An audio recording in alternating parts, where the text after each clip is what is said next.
Shit, my mic was on mute. I had the spin and everything. Let's try that again. Welcome, everyone. You're here for the first episode of my new series I'm calling TyraniTalk. That's right, baby. Tyranitar themed name. My name is Rubber on Bondle, your host. I also go by Brandon or B. And this is going to be your weekly forum for all things Pokemon. Of course, we're going to focus mostly on the trading card game, but that world is largely affected by everything else that Pokemon does. So anytime they make games, you know, we're going to get new eras of trading cards, things like that. Anytime they make new toys, products, that's what we're here to talk about.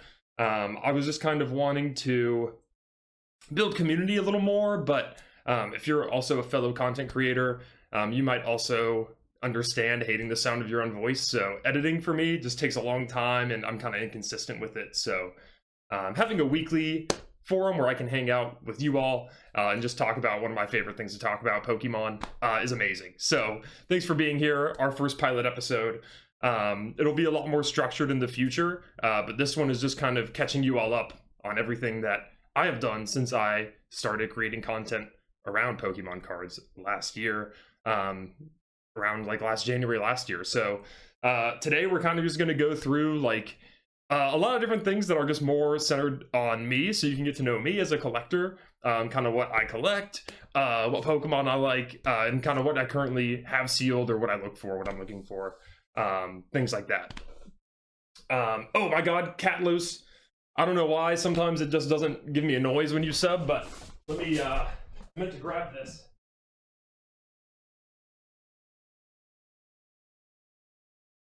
We do have our sub box over here. So we got our little sub box here. So inside are some packs, and we'll open for every sub that we get. So at the end, we will do the pack openings for that. So right now, we got one in the bag. So just have to keep that noted. Anyways, no better place to start for our podcast than telling you what are some of my favorite Pokemon. So slam it in the chat. Tell me what yours is. Here's actually some of the ones. I made more elaborate slides for some and then got lazy and then just threw all the ones that I like on this big slide at the end. But then it didn't make sense to have them at the end and then just have a blank slide. So I don't know. It's messy, but you're going to learn about some of my favorites. My favorite animal's a penguin, so Piplup is an easy choice. So is Empoleon. Banger's not a big fan of Prinplup, the middle evolution. I just don't really get his vibe. He exists in a weird niche, you know? But Ruby was my first Pokemon game ever too, so I'm kind of biased towards a lot of Gen 3 Pokemon, as you'll see. But I think like Spheal's really cute, Cyndaquil as well. I really like the Aaron line, the Agron line. Yeah, so anyways, let's jump into the more specific ones, because I made some really cool slides for this you're going to want to see. I just told you that my first game was Ruby. You have to expect this guy to be on here. I mean, he's the GOAT. Look at him. He's I don't even know if he's supposed to be like a T-Rex, just like a cool lizard. I mean, what a guy, you know? This card up top, this is from Double Crisis, the XY set that's like on Alpha Sapphire Omega Ruby, is basically what it's based on. And so there's like a Kyogre equivalent to this too. And I would love those cards in my personal collection, but they're each like $300 each. So kind of out of sight right now, but one day maybe, you know. I would love to open packs and pack it, but those packs are way too expensive right now. I don't think it'd be worth it. I also do really love his card from Paradox Rift. It goes so crazy. It's got to be one of my favorite illustration rares from the whole Scarlet Violet era. I've been trying to pull it from every Paradox Rift pack that I've gotten. I really haven't gotten anything good out of Paradox Rift, to be honest. So yeah, I'm still chasing that. I want to do a video series in the future, kind of where we like just chase Groudon, because I don't have like a super cool Groudon card yet. It's a shame. I love him so much. Next up is Flygon. I actually have, I don't want to spoil it, but I'm going to spoil a little. I do have a little mini, like, have you seen those mini binders where each page is just one card? I have a mini binder dedicated to Flygon. It's pretty easy because he doesn't get that many cards. But he did finally, in the most recent set that's out, Phantasmal Flames, he finally got an illustration rare, my boy, and it is beautiful.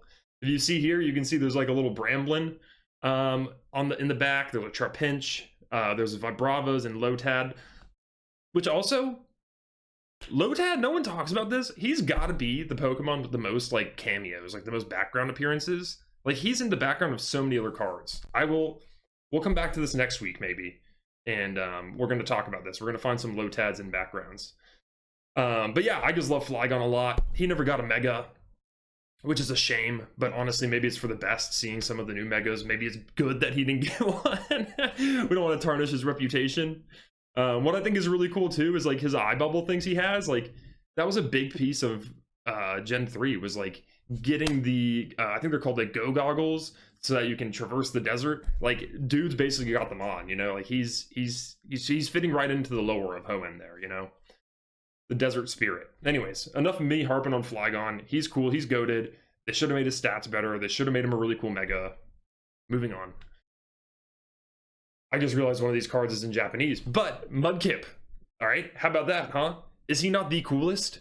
He was my first ever starter. Again, Ruby was my first game. I chose Mudkip. What do you expect? He's going to be one of my favorites. He's the man. I think he's adorable. I had a Mudkip plushie growing up somewhere. I need to find it, honestly. It was so cute. But yeah, I love him. He is also another one that I have a miniature binder for. But he doesn't have that many cards. He has even less cards than Flygon. Like, he doesn't have any arts, really, or, like, illustration rares that I know of yet. So, hopefully we'll get some of those soon, and we can really fill out that binder. But he's a favorite of mine. Let me know if he's also your favorite Gen 3 starter. I think the last one I made a big page for here is Rayquaza. I mean, he's just such a cool Pokemon. I don't know if you guys ever watched the Rayquaza and like Deoxys movie where they're like up in the ozone fighting and shit. But that was a really, really cool movie. And I already liked him from the game, so I think that one really just solidified Rayquaza as being a personal favorite of mine. Again, don't want to get into spoilers either, but I did pack this card on the left here. I know that sounds kind of unbelievable. I had a witness, Dylan, shout out Dilvion Rips, my ripping partner, whether it's in person or on Discord. He was there when I pulled this. I was screaming. I was running around my house. I was shaking so hard I couldn't put it in the sleeve. It's definitely the best card I've ever packed and potentially ever will be. But very cool card. Love that card. Shout out Evolving Skies, terrible hit rates. This is also the Gold Star card on the right here. So if you've never heard of Gold Star cards, they're kind of like vintage from like, man, way long ago, like Gen 4 era-ish. So like 2007, 2008, I think. And Gold Stars are always going to be shiny, but they're super old and super rare, so they're very expensive. And so you're just going to have to pay a lot to buy one, and even more if you want to get one in like a PSA 10.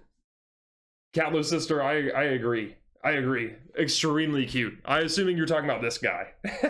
Maybe not him. I'll try to read the chat as much as possible too, like between slides and stuff. It is funny that I'm going through a slide deck like I'm at work, but this was like the most fun thing to make. I took like just like weeks making this slide deck just to try to catch people watching up on my collection and stuff like that. So, like I said, it was kind of sickening the amount that I've grown within the past year alone. Kind of started with just a ripped ETB of Stellar Crown that I had got from GameStop, and boy, look where we are now. I mean, it's just accrued to so much cool stuff sealed and singles in the personal collection. There's my beautiful ripping partner, Chowder. She's always there with me every time I'm ripping a pack. I think she thinks that I'm opening a treat bag. So thanks, shout out Chow for sticking through it throughout all the teasing. You had one but you lost it? Oh shoot, the plush? Oh dude, I'm sorry. You're gonna have to get a new one. You're gonna have to get some reparations for yourself. You need a new Medkit plush. I think we all do. You can see him here in the background of this little pack I have. So now we're getting to the point, you know what Pokemon I like. So some of this stuff you're already seeing on like my sealed collection desk. You might already just say, wow, yeah, I get it. He's a fan.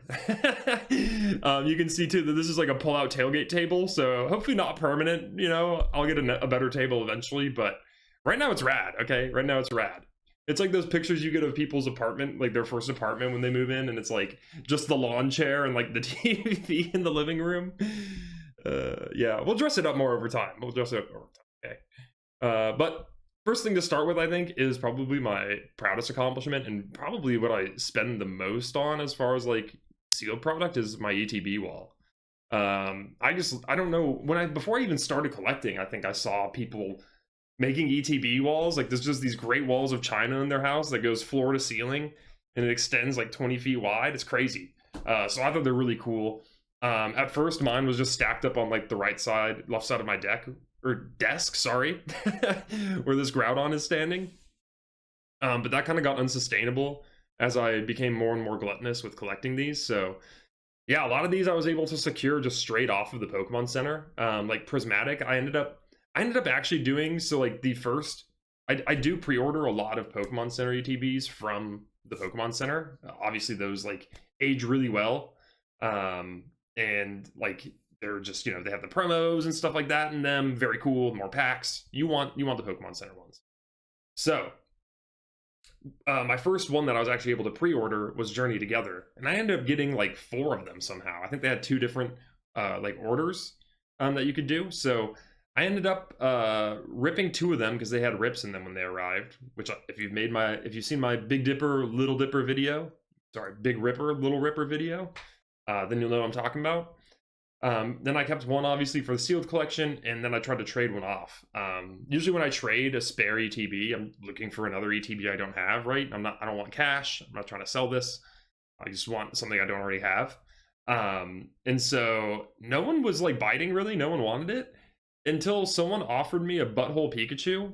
Yeah, I'm talking about like the Surging Sparks Pikachu. Oh my god. This is not coming up. I thought that would have come up better. This one, the $258 one. At the time, this was a lot, like this was like $300 at the time, and my ETB was probably worth like $150. And someone was like, even trade, and I said, no way. I literally warned him. I said, that's not an even trade, like it's worth twice as much. He said, I don't care, I just really want to rip a Pokemon Center ETB and rip some packs. And I was like, sure. So I ended up getting a Pikachu, the Butthole Pikachu, and then I traded it. I want to say I traded it for like, it was like 2 ETBs and like a 151 poster collection. I want to say it was like a normal Prismatic one and a normal Chilling Rain, which I ended up being able to score a Prismatic one on Pokemon Center, so I ended up ripping the normal Prismatic ETB. So that's how I got those. Yeah, cat loser sister. Kind of funny you said my cat's adorable with your username. I like it.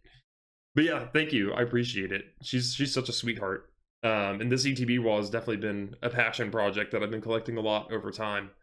So you learn about 2 of them. 151 I traded another ETB for. I want to say it was like one of the recent ones that came out, like maybe like Phantasmal or maybe even Destined Rivals, something like that.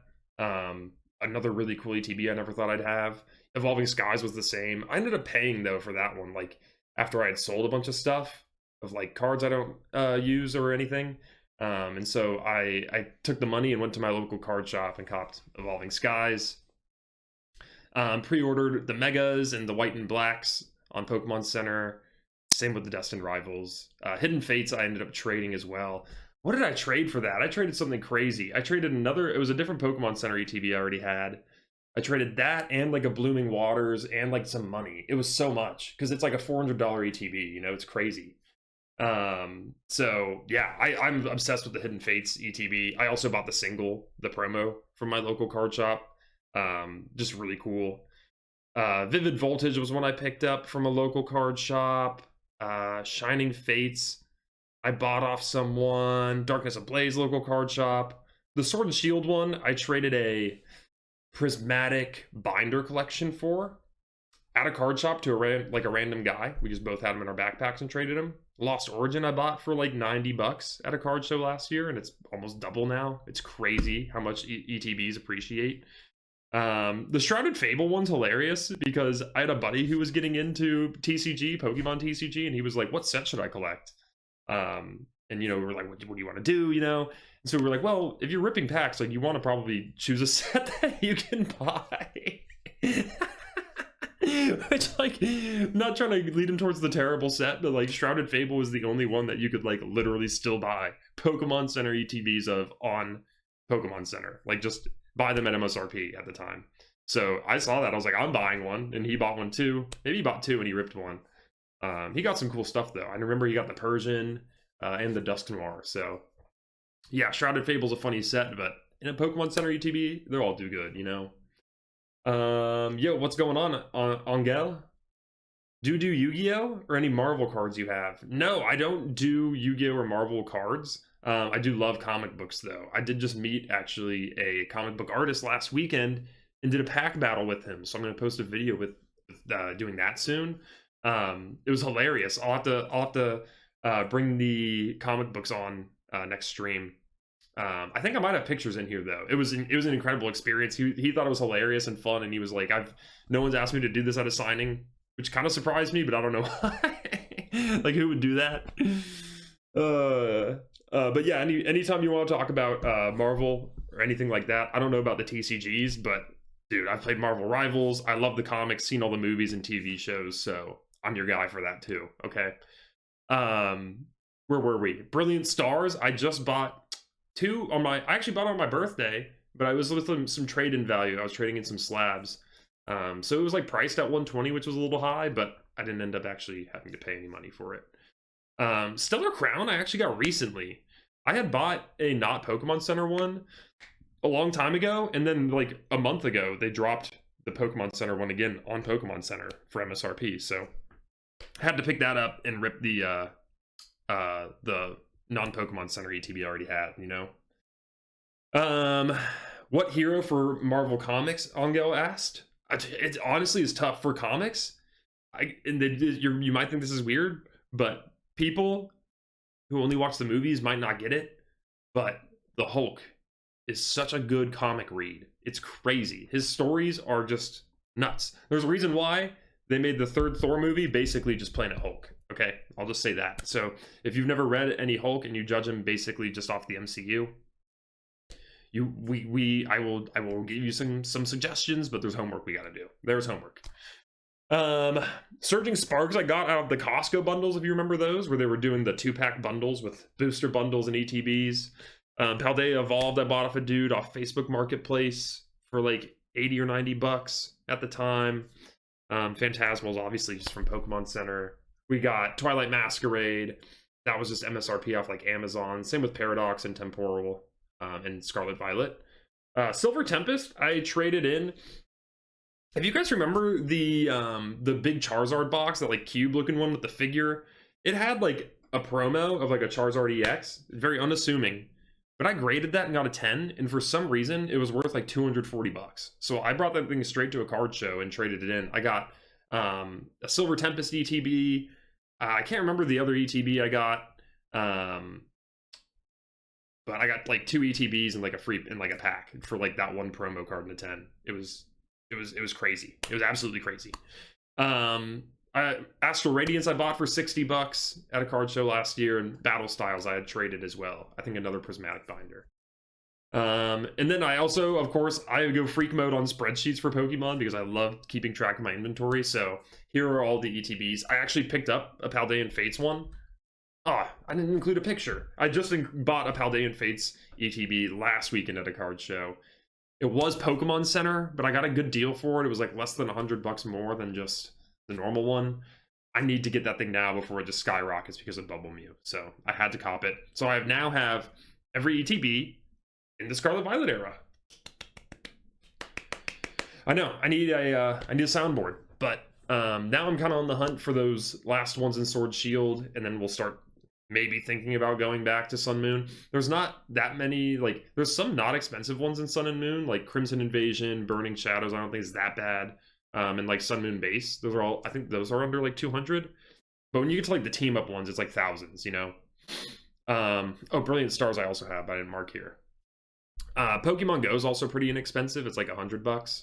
But these other ones like Champions Path, Rebel Clash, Celebrations, Fusion Strike as well, they're all pretty expensive. Fusion Strike, I really want the Pokemon Center one too. It looks way cooler than the normal one. Let me show you that. PC ETB Fusion Strike. Like, look how cool this one looks. Look at that. Compared to the normal one, like that's crazy. Like, this thing looks so cool. And then the normal one just kind of looks like, well, like this. Not that cool. Not as cool. I digress. Quick reading the chat time. Iron Man and Captain America. Okay, those are bangers. Iron Man's so good in the movies, but he's a little underwhelming in comics sometimes. But Captain America never lets you down. One of my favorite Captain Americas is the What If Captain America, where he is like the only person who doesn't have the super serum, basically, and he like still wins. It's just so Captain America. It's amazing comic. I'm gonna end the stream whenever I'm done. Honestly, I have no idea how long that's gonna be. It'll be shorter in the future for sure, but today it's gonna be a long one because we're catching you up on all things that I've done pretty much in the past year. Okay, so without further ado, kind of in my main display here where I like to, have a background for moving packs. I have some booster bundles aligned, so I like to also get booster bundles that I can. I'm not super serious about it. Like, I've opened some that I didn't have already, and it didn't really matter because they're just a really good way to get packs. But I think that they appreciate really well, and some of them can be like rare in the future to find sealed booster bundles. So I think they look cool, and I think that they're like just a good item to hold on to if you're like a collector, You have to get off soon? Oh man, I'm sorry, cat loser sister. We'll have to get you next time, or you can watch the recording. I'll be posting this on YouTube, so go ahead and hit up my bio if you want. You can find my YouTube channel, and this will be posted on there after. So no worries. But thanks for coming. You're the best. Also collect some UPCs. So I God, I just see that Team Rocket Moltres one staring at me, and I'm like, I gotta explain this to people. I got to. We'll get there. We'll get there. So we're gonna start with the Terapagos one because that one's stupid too. Oh man, I also didn't explain the Crown Zenith ETB. Okay. Let's start off with the Crown Zenith ETB because I got the Crown Zenith Box Plus. That I traded a Phantasmal Pokemon Center ETB for, and I had to pay money. But very worth it for me. This is like an all-time ETB, so very cool. It's one of the first, or one of the only ones in Sword and Shield to have a promo. It has that Lucario V-Star promo that looks really cool. I actually bought that promo as well. It was like $8. But yeah, that's where that comes from. It's also like slightly larger than a normal ETB, so it's not even kidding about being plus sized. But so it doesn't like fit in like acrylics or like, yeah, really well with the other ones. So it's just up there with the UPCs. Anyways, the Terapagos UPC I bought actually back when I had bought that Shrouded Fable Pokemon Center ETB I mentioned. This thing was just sitting on the website, and I was like, UPCs age well. I'd seen the Charizard one, I was like, why not? It has aged, it's gone up in price, but obviously it's not going to go up that much. No one really loves the packs as much that are in that set. I think it's like a mix, kind of like the Charizard UPC, where it's like Stellar Crown, Twilight Masquerade, and some others. Obviously the Charizard UPC I did have to keep too. You can see it there behind my Moltres kind of. I didn't want to pick it up for the picture, but that's a really cool one. I think that's another just really cool UPC to keep held because it looks sick. The promos are probably some of my favorite promos from like any sealed product. That Mega Charizard is insane. I bought my sealed one off the Pokemon Center. It looks really good. And then I bought a second one off like Walmart not too long ago and opened it because I wanted the promos. And they looked really, really good. So I sent them into PSA, and we should be getting them back hopefully within the next like month or two. Yeah, so I do PSA submissions through GameStop too, by the way. We'll get to that later. I've also never heard of anyone who opens these UPCs and gets anything good. I don't know why, but it just seems impossible. And my last note on UPCs is it just kind of pisses me off when they're like a theme of a set, i.e. this Phantasmal Flames Charizard, and they have like well, there's 18 packs in there, and 4 of them are Phantasmal Flames. Like, make that make sense. I don't want Surging Sparks packs in this UPC. Then lastly here is the Destined Rivals kind of box, the Team Rocket's Moltres. This one's actually even more egregious with the packs. It only has 2 Destined Rivals packs in there. I don't know what they were huffing on when they decided what packs to put in here. But I'll tell you what, it was something caustic, because that was not a great choice. You have a big R on the outside of the box, and you're telling me that you're only going to put 2 Destined Rivals packs in there? Make that make sense. I think it looks sick though. It's like, I've seen a video of it being open too, and it's like just a beautiful experience, all very like cool and well placed items. I was never gonna buy this, but I saw that if you bought it online, it was $20 off if you were a GameStop Pro member, which I am because of PSA purposes. So I pulled trigger. It was like $160 at that point, and so it was the cheapest that I had ever seen it. Because I don't know if you remember this, but when they announced this product, it was going to be like $120, and everyone was already like, what the heck, that's expensive for a UPC. And then it kept climbing and climbing and climbing. I think by release, and granted it's a GameStop exclusive, I think by release it was up to like $180 is like what they were selling it at. Just like, that's the only place you can get it. That's the starting price, $180. So it's probably even more now. I got it for $160, and I will just keep this thing for pretty much ever. The promo card is the SIR from Destined Rivals of Moltres, but it's got the Destined Rivals stamp on it, so I think it's actually worth less than the normal SIR. I could be wrong though. Okay, reading chat time. We need Ranger Truck, Marvel, Transformers, Heroes cards, LOL. And then he peaced out. Peace, Angel. Thank you for coming, man. You're the best. We do need more Ranger Truck, Marvel, Transformers, Heroes cards, though. Didn't know they made them, but we definitely need more of those if they exist. I'll tell you what, I want to see Iron Man turn into a pickup truck. And then one of the last things that I collect that's more like themed is booster boxes. So, Surging Sparks I picked up in like November. They randomly dropped it on Pokemon Center. You'll see most of my stuff I buy on Pokemon Center. Vivid Voltage they had at a card shop recently. And I just saw it, and I was like, how is it $250 for a set this old? Like, that's crazy. Of course, the only good card you can get is the Rainbow Pikachu, but I mean, that's like down there with the lowest of the low, like, booster box prices. Like, that's down there with Paradox Rift, that's down there with Journey Together, so, and Mega Evolution. So, it's down there. I already had the Pikachu booster box. Gotta get him a friend, you know? You got to. You don't want your Pikachu getting lonely. That would be just absolutely sad. I have pictures here of the ones I ripped. I was lucky enough to get a Phantasmal Flames and Mega Evolution booster box from the Pokemon Center when they did those pre-orders. I ripped both. Mega Evolution is the only booster box that I haven't gotten an SIR out of. Phantasmal, I got the Mega Lopunny, which was sick. That one's also with PSA right now. Oops, sorry. Scarlet and Violet, I bought one at MSRP off Amazon. But Scarlet Violet was actually the first booster box I ripped because I didn't even really know much about Pokemon, and someone in my stream was like, you need to go on Whatnot, which was a big mistake because what a scam auction site. But I will say I did win some stuff off of it that I just will never be able to replicate. It's insane. Like, I won this Scarlet and Violet base set booster box for, I think it was like $30. And I thought it was a booster bundle at the time. I was like, oh, that's the thing with 6 packs. And it got here. And I was like, again, not knowing much about Pokemon at the time, I was like, why is this thing like 10 pounds? And it was a booster box. So I was freaking out. No worries, Cat Loser Sister. Thanks again for coming. I will catch you next time. If you want to watch the recording, feel free to as well. But yeah, that's kind of been my booster box experience. I did secure one for Perfect Order as well, so I'll have another one. I already know I'm keeping that sealed because I just already know that set's going to be something else in not the best way.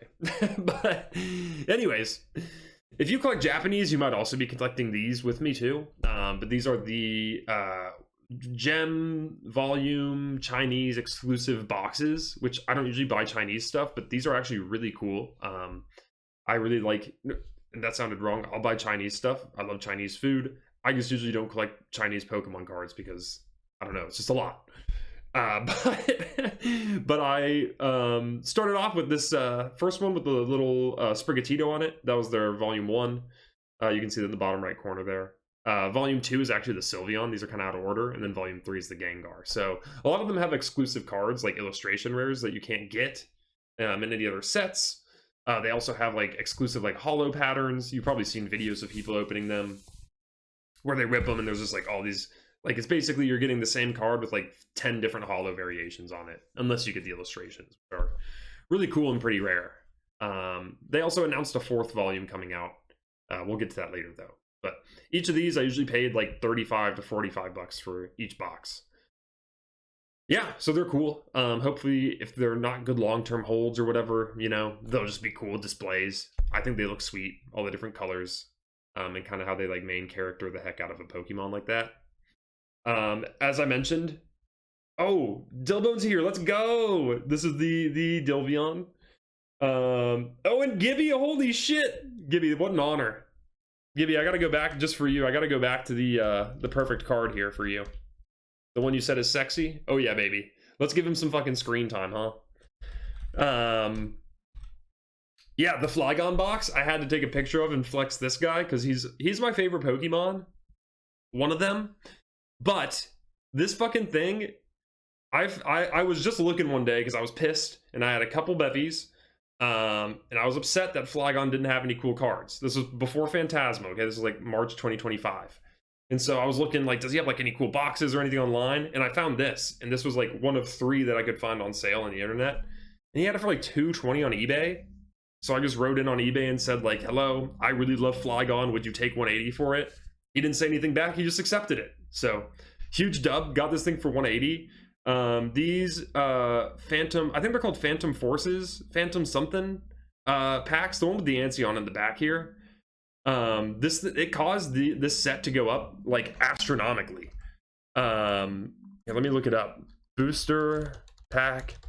Is it Phantom Forces? That sounds like a move though. It is Phantom Forces. But this caused the set to go, this box to go up so much because there's one pack in here, but it went from like 60 bucks to like 200 for, I think it's because it just has that Dialga in it. Which is going to be this one. Oh, where is it? Didn't even put him on the front page. That's sad. Here we go. It's this one. He's like worth like $1,000. Yeah, I think it's because people started appreciating that one. Yeah, these are all damage prices, but you know how it is. Oh, yo, thank you, Dylan. Thank you. Ashley Dawn, first time tuning in. Yes, that Sprigatito box is sick. Dude, it is so sick. This thing is crazy. It was a good investment. I didn't know it would double in a year, but I love this box. The packs in it are absolutely crazy. I will never open this. And here is this picture looked way less crazy before I had this up on a huge screen. But like I mentioned earlier, I love organizing, and I love my damn spreadsheets. So this is what I call the Pokédex. A nice little play on words for a Pokédex, where I'm just collecting as many different individual packs from different sets in Pokemon. So obviously they get very expensive, but I finished Scarlet Violet, Sword Shield. I actually finished Sun Moon this past weekend. I got my Forbidden Light pack. So right now I'm pretty much just missing XY. So I'm missing those 4 packs there. Generations, Breakthrough, Double Crisis, Flash Fire. They're all very expensive. And then once I finish that, you're kind of getting into like legit, what do you call it? Vintage territory. So it's like where packs can get weighed. So that is where I'm really worried, because not only are booster packs of them expensive, but like if you want to buy ones that are guaranteed heavy, it's going to be even more expensive. Or if you want to buy them in blisters or sleeved packs so that you can kind of guarantee that they haven't been weighed, that shit's going to be even way more expensive. So wish me luck. I need to start doing better on my content creating channels so I can make any amount of money so I can afford those packs. But I'm also, if English wasn't hard enough, I'm doing it in Japanese as well, so I'm collecting a lot of the Japanese packs. Right now, I think I've only completed Scarlet and Violet for Japanese, so it's easy to like buy the packs as they come out, you know, but it's hard retroactively when I'm buying vintage stuff. And there's some pictures of just the Pokédex, this big gray vault, I bought like a graded card storage like unit, this thing, and it just fits packs really well. So I put them on in like a team bag with a card sleeve, like a card saver, and then bam, they go in there. So you can see a Japanese one and then one from kind of each era. I did buy a team up pack already, so thank you, Alex Ketchum. We got that one out of the way early. I think I got it for like 130 back when team up packs were like almost 200, and it's even more now. I also try to collect sealed or like sleeved or blister packs of booster packs instead if I can, just because they age, again, like I just mentioned, they age so much better. So yeah, I try to get those when possible.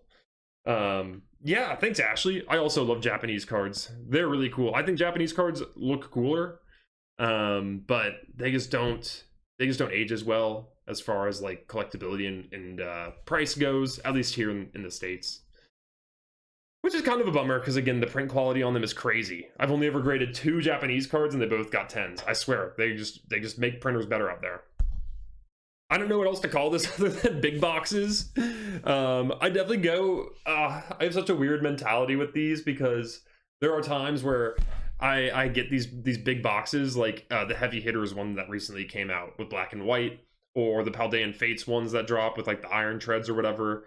I'm like, these would age really well. I should keep one of each. And then I just end up ripping them because I had too much fun ripping the first box I opened or something. So it's hard. They take up a lot of space, but they are really cool. I think they age pretty well. These are the only 3 that I currently have.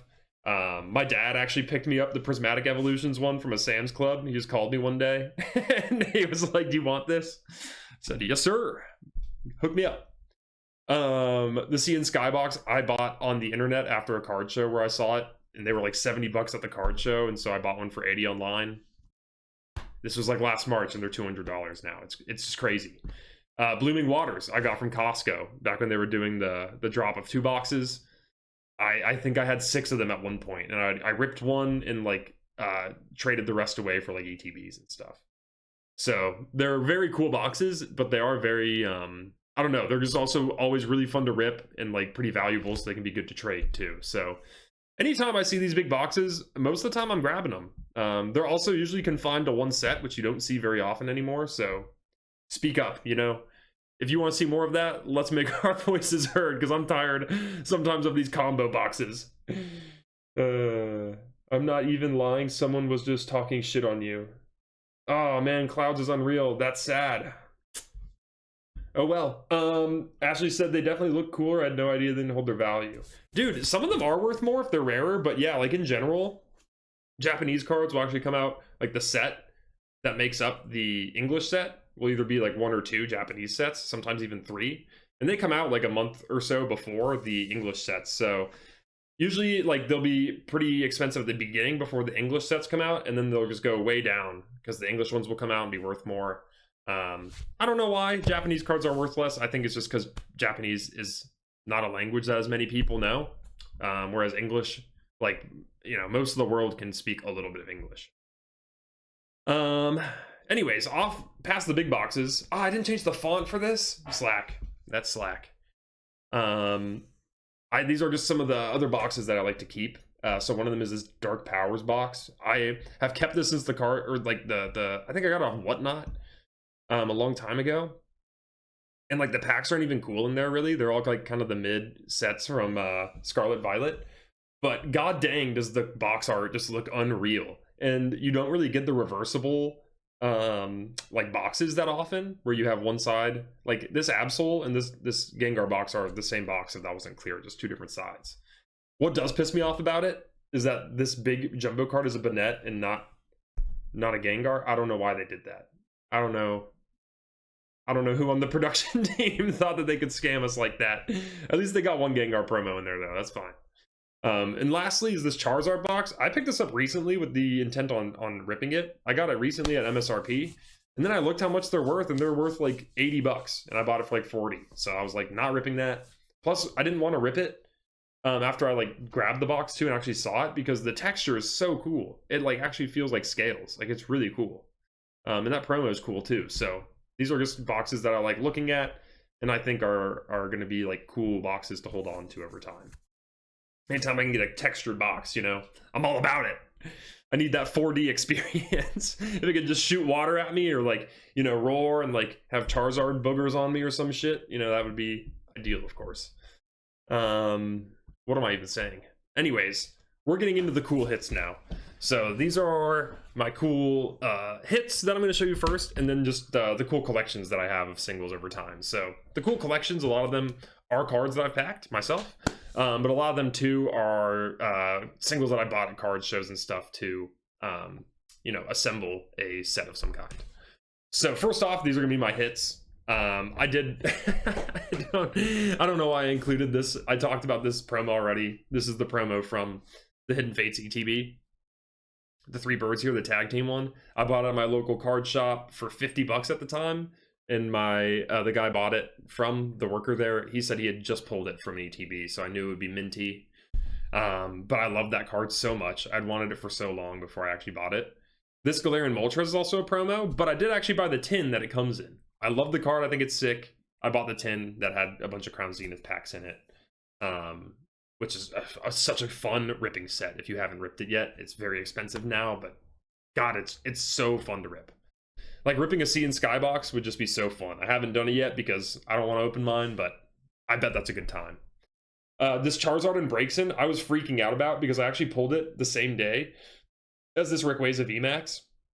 It was the only Cosmic Eclipse pack I've ever opened and probably will ever open because those are $65 packs now, which is outrageous that just any tag team pack is just insane value now.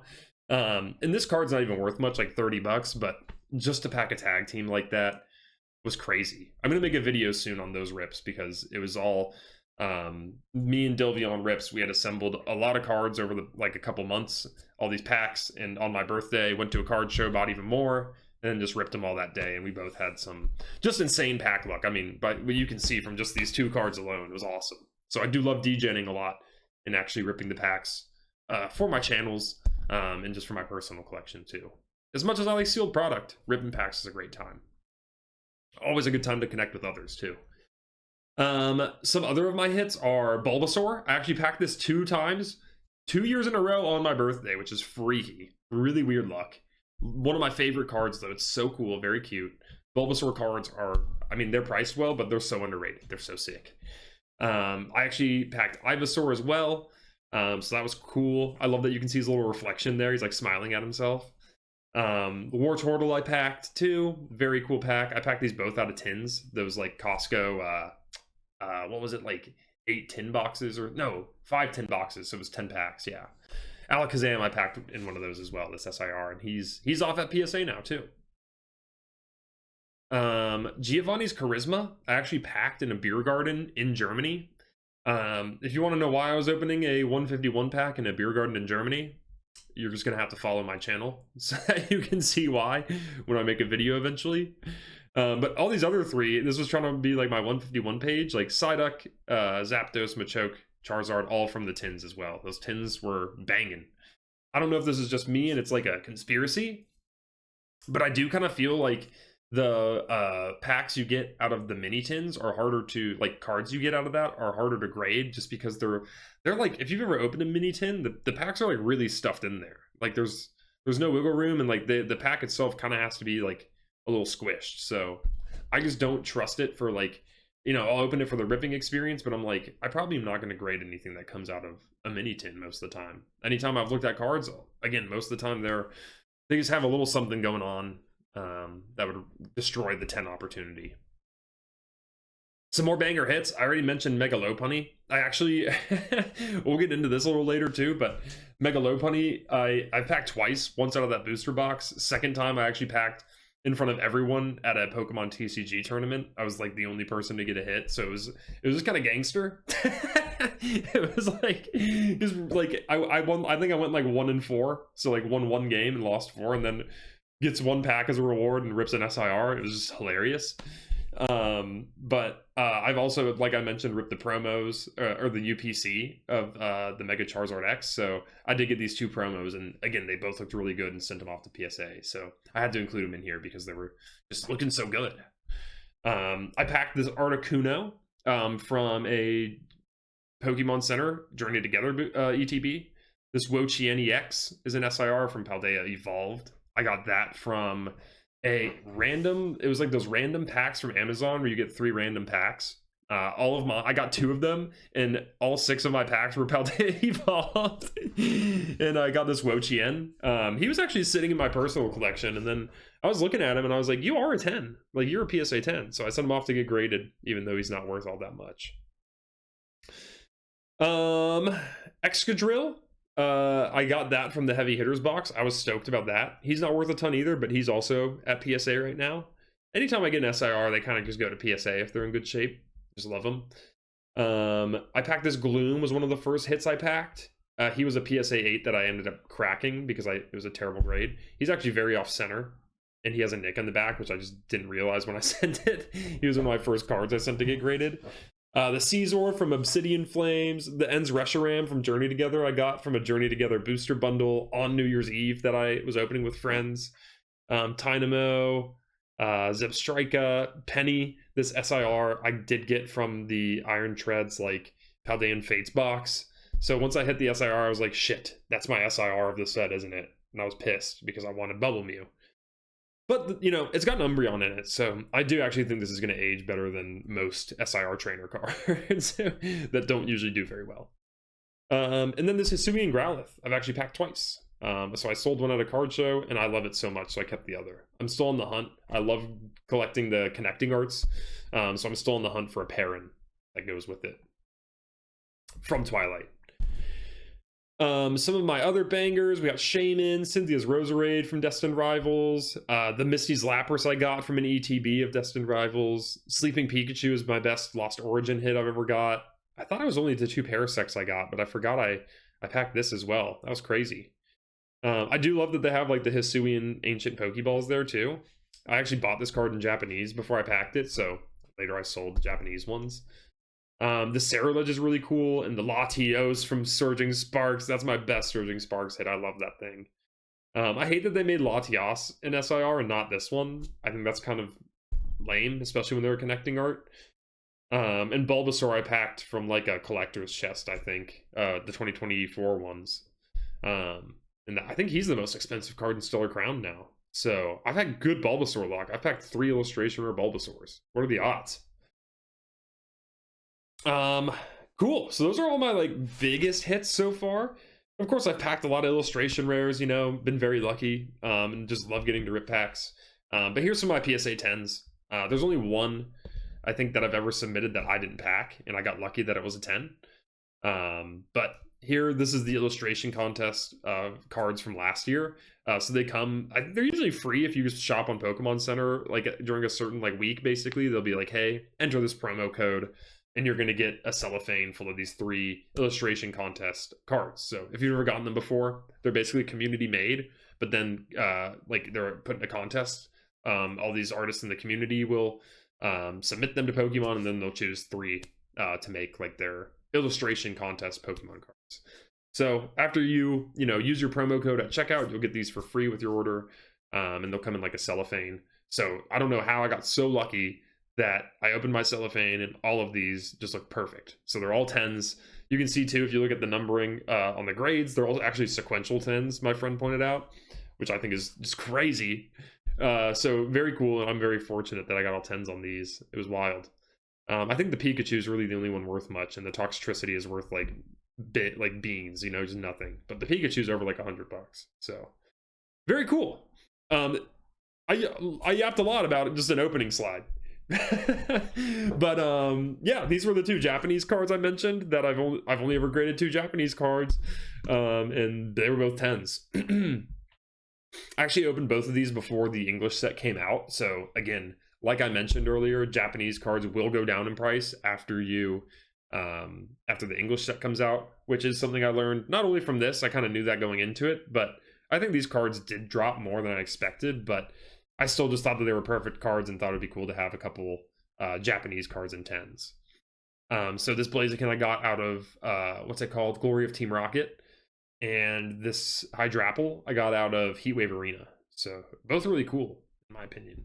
You can kind of see there's like almost like a print line on the Hydrapple, so it's kind of funny you got a 10. Some of my 10s, I'm like, you have white dots, you have messed up borders, and some of my 9s, I'm like, you look flawless, you know? So Can't be too frustrated with PSA. It's all part of the game. Two more I got is this Hydrapple SIR from Stellar Crown.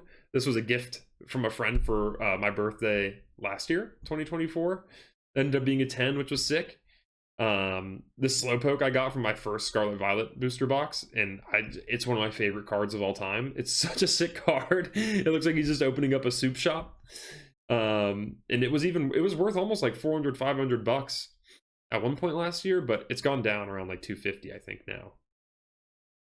Umbreon VMAX, my girlfriend actually pulled this on my birthday last year, 2024, and it ended up being a 10. An insane card. It was the first pack of Brilliant Stars I ever opened. I remember we were on our way from lunch to like go get beer, and like some beers with some friends and family, and I was like, one quick stop at the card shop, you know, it's my birthday, I want to rip some packs. I bought a Burning Shadows and a Brilliant Stars and got this. Little did we know, in a 10. So very sick. I love that card. It's surprisingly not worth that much for a rare Umbreon. It's worth like 150 and a 10 or so right now. Darkrai V-Star, I almost shit myself when I pulled this card. This picture doesn't do it that much justice, but the texture on it, unreal. Very cool. One of my favorite Crown Zenith cards. This is the promo card from the ETB. This ends Zorua. I think they look really cool side by side. I actually graded the Pokemon Center Stample one too, and it got a 9, so that pissed me off. When the normal one got a 10. I would have loved to reverse those grades. But the End Zoroark I actually packed in this insanely juiced, that was the Big Ripper, this insanely juiced Pokemon Center ETB. It had this End Zoroark in it, it had the Gold End Zoroark, it had that Articuno, it also had, oh, it had something else in there too. I can't remember. It was just crazy though, it was crazy. And this thing ended up being a 10. It's come down a good bit too. I think even GameStop, when they gave me the card back, they'll like offer you like cash for it basically at the time, like a percentage, and they offered me $230, which I was never going to sell, but I think it's only worth like $140 now, so would have been a good business move if I was a businessman. Lastly, and you really can see the crazy texture on this card, holy, is this Steam Siege Gardevoir. I thought this thing was the shit when I first saw Steam Siege, like the card set. I was surprised it was only like 30 bucks at the time. I ended up buying this tin from a card show. It was like a Cinderace tin. It looks really sketchy too, actually. I'll make a video on it at some point. But like you can basically see through the window. You know, it's usually like a promo card. It has like a code card. So I don't know if that was intentional or if it was like meddled with. I remember the bag being sketchy too, and like I opened it because the bag was so weird and it looked sketchy. But it was like 40 bucks, and I was like, this, when I looked it up online, I bought it because it was supposed to have Lost Thunder in it, which I was missing for the Packy decks. So I opened it because it looked sketchy, and it didn't have Lost Thunder. It had Steam Siege instead, which obviously people make fun of. And I open it, again, first pack of Steam Siege ever, kind of like the Umbreon, and I got the best card. I was losing it. I got a 10 in it. You can see the bordering, I don't think is great. Like it's like slanted. If you look left to right at the top, it's like a slanted border. Very weird. Don't know how I got a 10. I remember I was walking into a card show when I like was looking at the grades as they came back on my phone on like the GameStop app, and it got a 10, and I was like, no way. No way.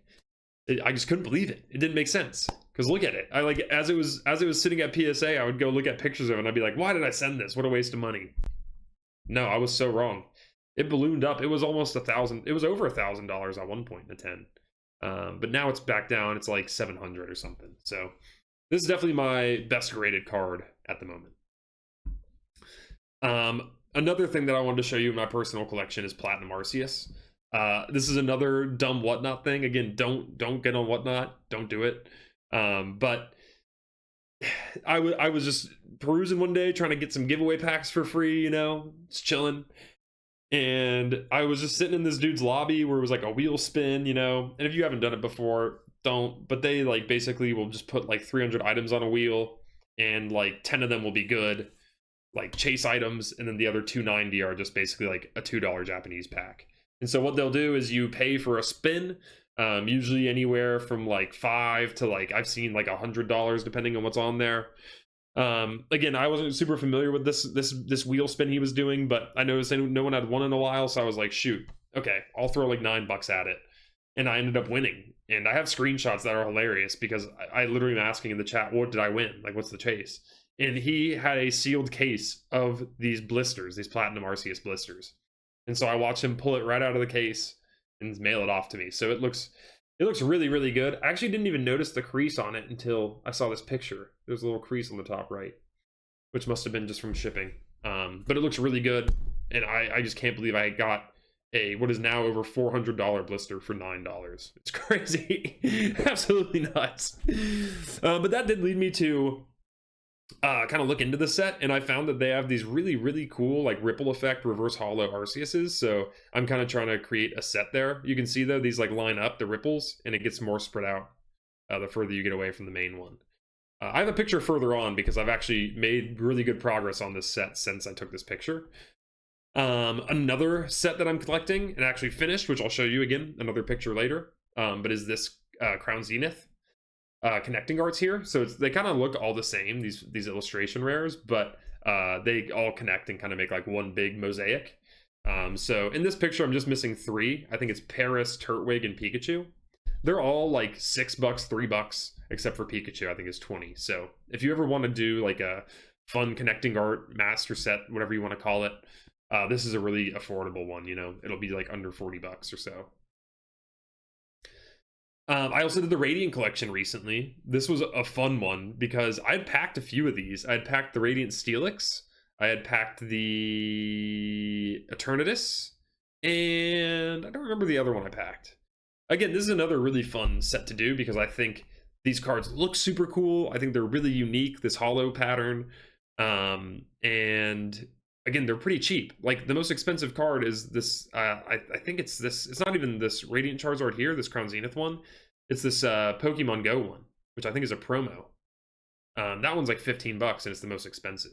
Actually, I think Eevees are on the same price. So, yeah, it's a really cool set. They're all shinies. They all have this cool hollow pattern. The Radiant Eevee was the last one I picked up, though. That one's also a promo. It was just hard to find, man. It was just hard to find. Yeah, and then I do some master sets. So I actually completed Scarlet and Violet like a month ago. The master set of that, I had opened again 2 booster boxes of it and a bunch of other handful of just loose packs. So decided to master set it. The most expensive card in that set's the Gardevoir too, so it's like not very expensive relatively. I think the Gardevoir is like $50-$60 now. So yeah, master set of that. That was really fun.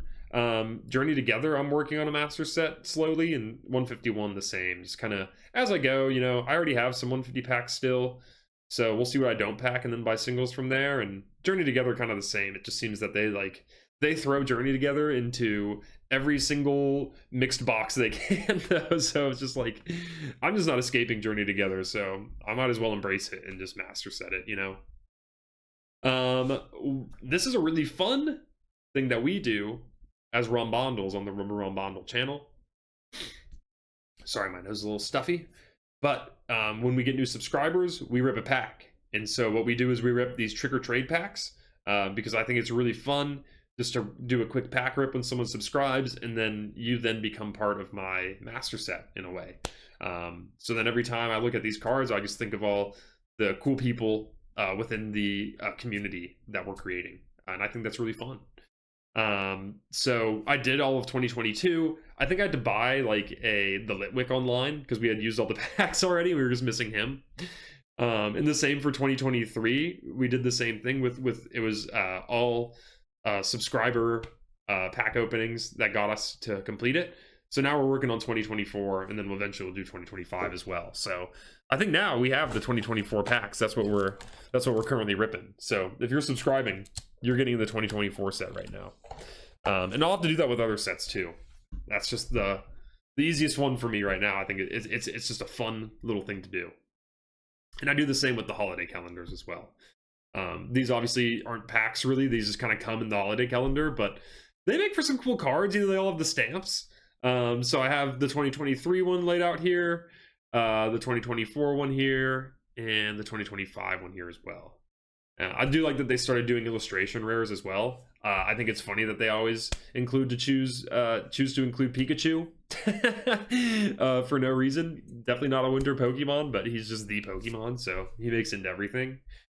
I need to make videos on these, but God, if you are ever like, I'm buying holiday calendars for the pack ripping experience, no, you aren't. Turn around, cancel that order. If you want these promo cards, buy it, but they are not worth the value. It's like $50 for like essentially like 6 packs. This Dragon Discovery set from McDonald's I did last year. I master setted. I did have to trade for a couple cards, but I ate a embarrassing amount of McDonald's to get this done. I had none of mine near me like ran out or had like scalper issues where people were buying like, you know, the sealed cases, which is just embarrassing. Like, what are you doing? They're literally like paper packs. Like, what are you doing? You know? But I just think it's fun to master set stuff like this. Kind of captures like a point in time, and kind of has like a lot of these have like unique, something unique to them. You know, like this holiday calendar has the snowflake you're not going to see anywhere else, or these McDonald's sets have this cool kind of like glitter hollow. You know, just a fun unique thing that you can get. I'm also collecting Delta species. I haven't updated this picture yet either. I might have one in here. But these ones I'm not packing because Delta species packs are crazy expensive. But I just buy them when I can. They're usually like, you can usually get like decently priced damaged ones for like the hollows, and then a lot of the non-hollow Delta species are like $1. So if you're collecting those, a lot of them aren't as unaffordable as you think. You know, don't just look at like the top 5 Delta cards like Rayquaza, you know. I also have a vintage binder, probably like a lot of you that got back into collecting. I went to my parents' attic and looked at what I already had to start with. So this is just my first page, or actually my second and third page. My first page is all my first eds. So right now what you're seeing is just like promos and like cool stamped hollows that I have from my childhood collection. Probably a lot of you can relate to this too. A lot of them are really fucked up just from what activities I did with them growing up. You know, like crumpling them up into a ball and pitching them at someone, or laying them all out on the floor and then belly flopping, you know, like if I could go back in time, I'd be like, no, you don't have fun. Put those in a binder and never touch them. No, that's not the point, but you get what I mean. It would have been cool if I had some in great condition. So I do actually want to, maybe next time or some episode after that, we'll do like a deep dive into the vintage binder, because there's a lot of cool stuff in there, and I feel like everyone has different stuff in their vintage binder. These were the binders I was telling you about, where I just have the small one card page binders that I have for some of my favorite Pokemon. I want to expand this and get little binders for more Pokemon that I really like. I think they're super fun to do. They don't hold the condition of the card that well, but like, I'm probably not going to put a super expensive card in there, hopefully. We'll see though. Maybe one day I'll prove myself wrong. Oh man, I need a sip of water before this one. This one hurts. I'm not gonna lie to you, this one hurts. This was a tin that I found recently on Goodwill auctions. So if you're not aware, you can actually thrift shop online on Goodwill. I would just search like Goodwill online and it'll come up. I don't remember the like exact website, but it's gotten really big on Pokemon. I think because Pokemon's been booming recently, like Goodwill people, or like Goodwill corporate knows, like people are going to donate old collectibles. Everyone in the store, like if you're, you know, search through the donation piles to see if there's Pokemon cards there, basically. So these are auctions done by Goodwill, like the thrift store. So I knew it was legit, or was kind of, you know, kind of protected there. I like looked at a bunch of pictures over and over. I watched any videos I could find to make sure that this was legit, and it was a legit sealed Heatran tin from like 08, 09, which is crazy. Because you can't buy these online sealed anymore. They don't exist if you look right now. Or maybe if you're watching this, they exist again. I don't know. You could only buy like opened ones, and I could really only find like 2 or 3 videos where people were opening these. And so I really wanted it really bad. In the videos I saw, it had 3 diamond pearl packs, like Mysterious Treasures, Stormfront. I can't remember the other one off the top of my head, but it also had an EX series pack, which like those all go for like $1,000. So I was like, this is crazy.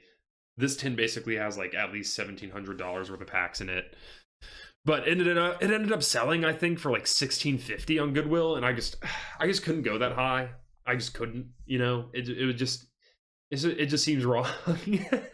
I'm sure I'll regret it in like 10 years when this thing's worth like 10 grand, but it is really cool and I did really want it. But it was just hard to justify, honestly. The other thing too is like those packs in there, like, you know, are unweighed, you know, like if you're buying like a Dragon Majesty pack now, it's weighed 100% if you're just going to go buy a loose pack. So I think for me, it was like, oh, I can like have these packs in here and know that they're not tampered with or weighed, you know? So it was sad to not win this tin, but boy, I was not about to pay that much. Oh, cool. I think our buddy Angel Ramirez left, but he was really into comics, and I was talking about this.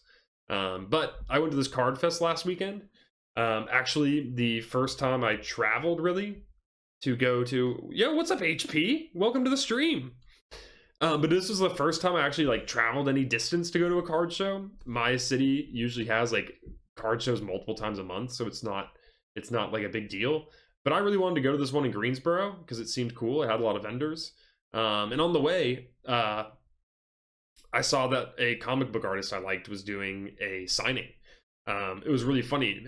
Mitch Gerard is his name. He actually followed my account for one of my bigger videos I made last year.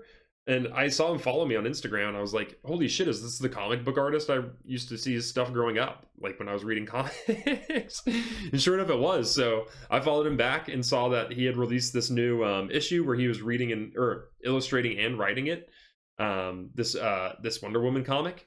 And so I was like, no way. And he was announcing that he was doing a signing near me. So I had to go say hi. That's why I challenged the pack battle too. So not only do I have a signed comic book of his, but I have a reverse holo camera up from Crimson Invasion.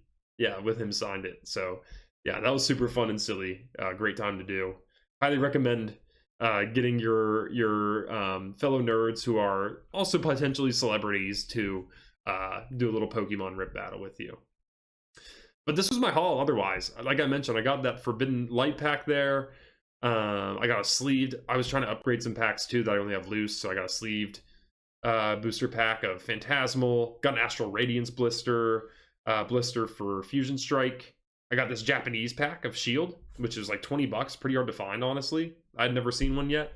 I got a Mega Dream booster box because I don't have any sealed Japanese product other than just like loose packs, so I really wanted a booster box, and I think Mega Dream is going to be just, and Ascended Heroes by extension, is just going to be a crazy set because it has so many good cards. Like, you're going to have SIRs in there of Mewtwo, Pikachu, Dragonite, and Gengar. So that's got to age well. I'm sorry, it does.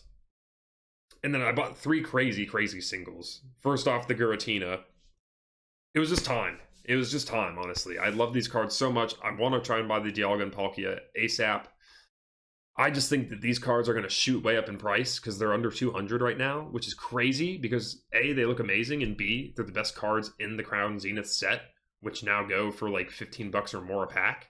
So I think the singles are kind of lagging in price, honestly. I think they're probably a little lower too, just because, again, Crown Zenith has such a good hit rate.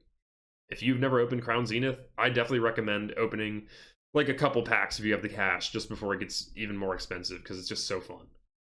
I had to pick up this Mew EX as well. This is the UPC promo. There's a Mewtwo UPC promo too. I just don't like it as much. I almost bought this at a card show last year for $20, and I wish I had because I paid like $50 this year. It's so sick though. It's up there with my favorite Mew cards, you know, with Bubble Mew. I bought the Houndoom because I had just packed the Destined Rivals Team Rocket's Houndoom, so I got the Houndour to match. These 3 in the middle, Turtwig, Paris, and Pikachu, are all for the Crown Zenith connecting arts that I showed you earlier, so I'll show you an updated picture. This Charizard is like a Shattered Ice one. If you haven't seen that reverse holo pattern, or the holo pattern, it's really cool. It kind of looks like ice, or like a window if you like kind of smashed it. And I really appreciated the vendor on this card too. He was super cool. He was like I looked it up online. I was like, okay, lightly played. This thing's like $20. I'm not going to take any more than that because, you know, this thing's beat up. And he looked at it and he goes, oh my god, this thing's just absolutely like destroyed. Like, I think he called it like slashed or something. And he's like, I'll do 15 for the Charizard and the Houndour. And I was like, heck yeah, dude, let's do it. So not all people at card shows are trying to, just make a cheap buck off you or scam you. There's definitely some good folks there. The Reshiram and Zekrom from Celebrations. To me, these are really, really cool looking. They almost have two patterns if you like look at them in the light and kind of move them around. And they're 1/20th of the price of the black and white ones that are black and white, and they almost look the same. So I copped these. I think they were like $15 each. They're awesome. They're beautiful, and I love them. And then on the bottom is the Arceus, the Platinum Arceus cards that I've been collecting. So I got a lot more at this last card show. I think 2 promos, 2 of the level X ones, and then 2 of like the colored reverse hollows. So definitely got an updated picture here. So you can see I'm kind of going, there's 3 level X's in the set that I'm going to put across the top.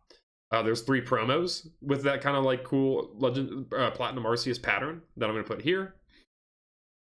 And then I'm just missing the electric and the steel one that are missing in these 2 spots. So then I'm gonna just need, Arceus isn't even my favorite Pokemon or anything. This is just a 6 shrine. I'm gonna need 3 more Arceus cards to put on the bottom row. Right now my contenders for that, one of them was the like trainer gallery one from Brilliant Stars. One of them was I want the Shining Arceus. I think it's from Shining Fates maybe? Where it's like the shiny version of him. And then the third one, I'm not sure exactly which one yet. But I think I want one of the tag team ones. There's some with Palkia and Dialga, and they're not that expensive. Like, not like the one, but like there's some that are like tag team in like the $20-$30 price range. So I'll probably shoot for that and then just have a whole 18 card like collection here of Arceus, the Lord himself. Here's the updated picture of the connecting arts, which I'm just super, super happy with. It's so cool. God, I think the only one I actually packed was the Poochyena. I did pack that one, but then I just bought the rest at card shows or my card shop. Then this is the updated first page of my binder, so this is just what I'm most proud of as far as like not gradable cards. So we got my Charizard SIR, we got the tag team I packed, the 2 V-Stars that I bought from Crown Zenith, the Bulbasaurs, and some good 151 on here. I think it's just man. Sick first page. We'll see how to improve it in the future. It's going to be hard. Okay, finally. We made it. We made it through all of the About Kind of Me section. So hopefully you have a good idea of kind of who I am in the hobby, what I like to collect, how I like to spend my money, where I like to put my money, and so on. So I really do donate a lot of, well, I don't want to call it donating. I do put a lot of time and money into this hobby, this channel. So it's fun to get to just kind of share it with you all. So just news that I want to talk about with Pokemon so that you can all know about it and that we can talk about it, because there's some crazy stuff coming for real and some weird stuff too that we just need to talk about. The first one being Museum Pikachu. I don't know if this is true. I heard that it's potentially only a jumbo card. I want to believe that's not true because I don't know how that would make sense. So if you're not familiar with this, Pokemon does some like, I want to call them like real life promos at times, where they essentially will link a real life event to a promo card. So in this case, this coming, I don't want to say it's like February through April, maybe. They're going to have a Pokemon exhibit temporarily in the Museum of Natural Sciences in London. So they're going to do like you can see here, kind of like dinosaur themed, like have skeletons of Tyrantrums or Aerodactyls. I think it's totally something to worth like traveling to go see. It's just I'm actually going to be in London at the beginning of May, like not even a month later. I'm really upset with the timing, but I'm still going to try to get one of these museum cards online somehow. I don't know. A lot of the times you can only get the card if you actually like are at the event. So in this case, I think you just have to go to the gift shop and like buy something and you get a card. So I don't know if they'll be able to be like something you can buy online. If it is, I will definitely be buying one because I think it's super cool. And again, just like a really cool collectible. Anytime that a card is linked to a real world event, I think it has more value and more collectability and is just very, very cool. So yeah, that's Pikachu at the museum. There's other stuff you can buy here. Kind of like the gym pens here, like the evolutions, whatever you want to call them, and some cool goodies. But I think what everyone really cares about, at least here, is going to be this Pikachu at the museum card. First partners packs are coming back too.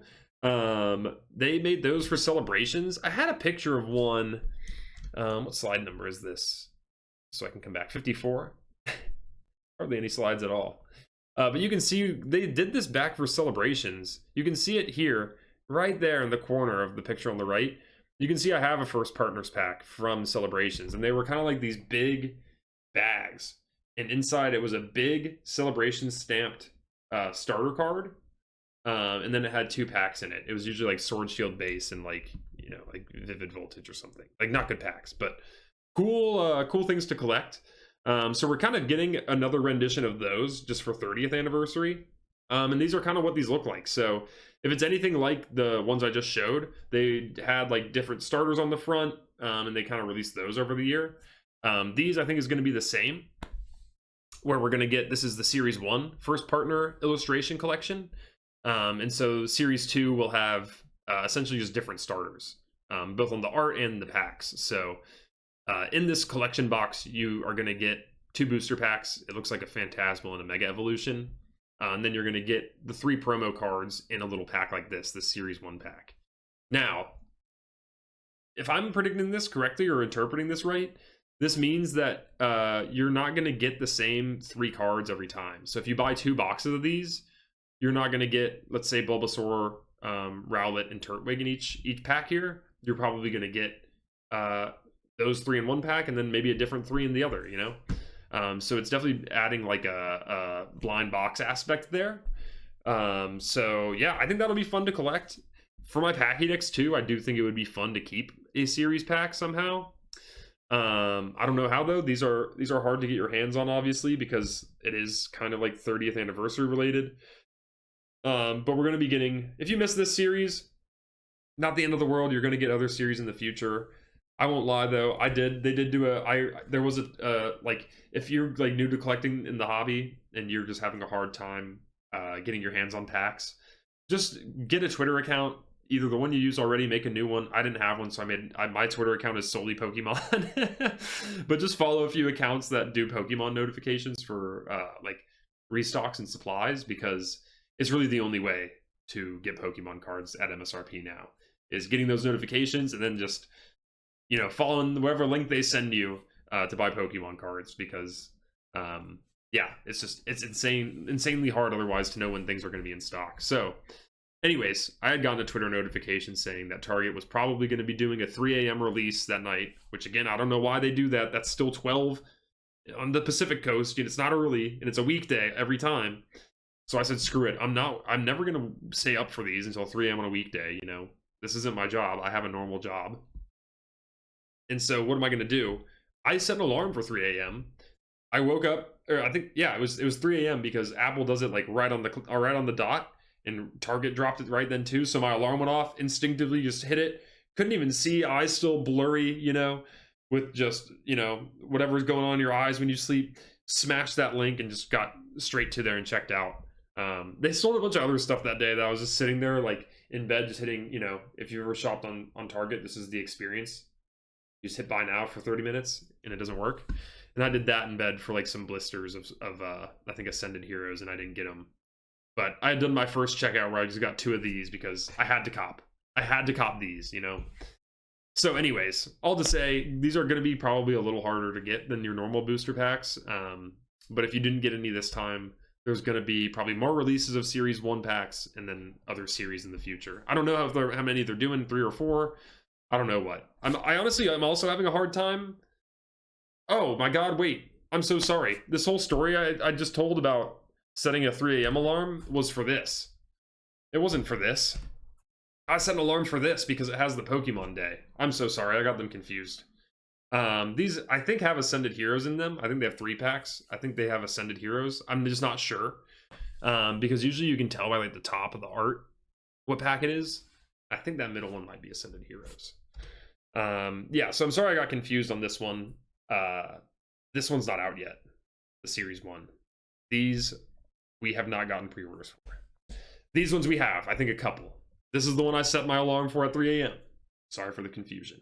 I set my alarm at 3 a.m. because they have the 30th anniversary Pokemon Day stamp on this Pikachu. So not only is this even like more exclusive than 30th anniversary, it's on Pokemon Day of the 30th anniversary year.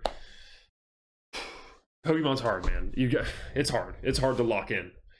But I did cop a couple of these. So my plan whenever I get two of anything is usually open one, keep the promo card or grade it, whatever, and then keep one sealed. So that's going to be my plan for this one as well. Before we get into perfect order, too, I kind of just want to talk about Mega Evolution as a whole, because I am a little worried, or starting to get worried, that it's going to be a lot shorter than we thought.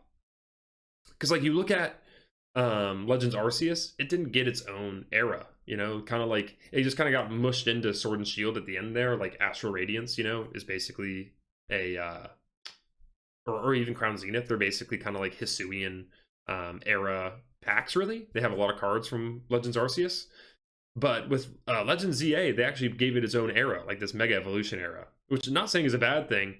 But I think before I realized how soon Sea and Sky, or what's it called, Wind and Waves, whatever the new Pokemon game is coming out this year, before I thought in my little noodle, how long before that game comes out? I just didn't think about how short this era could possibly be. Because, you know, again, they start new eras when games come out. So they're going to start a new era when that game comes out later this year, which, you know, if it's coming out this year, its latest going to be probably November. So that gives us like, and we already know what's coming out through the end of April. So that gives us June, July, August, September, October, 5 months until the next era, basically. So within 5 months, there's no way they do more than absolute max 3 sets, which I still think they would only do 2. But that means there's only 3 sets left after Perfect Order, which kind of worries me because they're still missing a lot of Mega Pokemon from ZA, which is worrying because there's not that many I like from ZA or want cards of. And it worries me because I think that means with running out of time, we're not going to get kind of like the throwback megas that we would want, you know? Like we're not going to be getting like a Ancient Origins kind of remake where it's like a lot of the Omega Ruby Alpha Sapphire Pokemon. That would have just gone insane if they had released that this year. But we're running out of time, so I'd be surprised. I also expect one set to be the 30th anniversary set, so that's one of them. So really, realistically, only 1 or 2 sets that we are undetermined. In my opinion, that's just me speculating, okay? This is what's got me a little worried because, you know, I'm a Mudkip fan, Flygon guy, Gen 3 guy. I want them to remake the sets, kind of, you know, like do something there with those Pokemon. Anyways, Perfect Order has gotten announced. The pre-releases already went out for this too. The pre-orders, sorry. Pre-release is different in Pokemon. But pre-orders already went out off the Pokemon Center for this set. I scored big again. I got 2 Pokemon Center ETBs, a booster box, and 2 bundles. I think that the normal ETB looks terrible. It's kind of a more zoomed out version of this Pokemon Center one. I don't think Mega Zygarde looks great. He just looks like he's holding a massive dildo. This one looks better because it's more zoomed in and more green.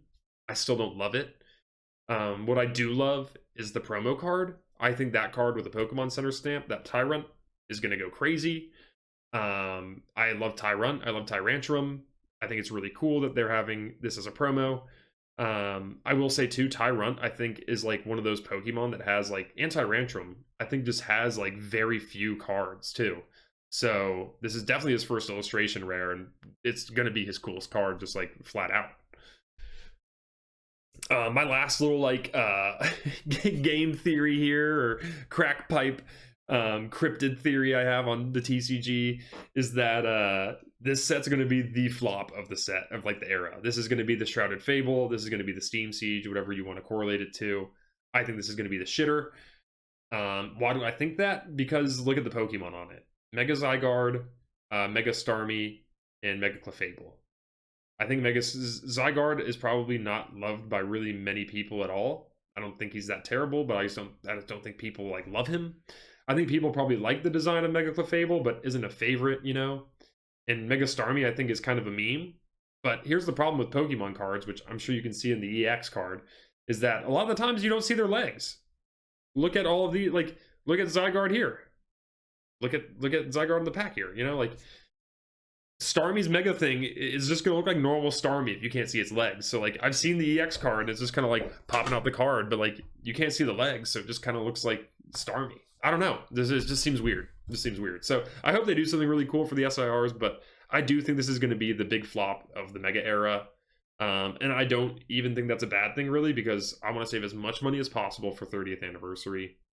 I know Celebrations didn't do as well as like Generations, but like you look at Celebrations cards, they're not that expensive. You look at Celebrations sealed product, it's expensive. So, you know, I'm trying to save all my money for 30th anniversary.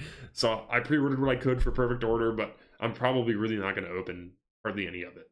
I'll open a booster bundle and that might be it, because I just, you know, I try to open a set until I get an SIR, and then I'm kind of like done unless there's other cards I want.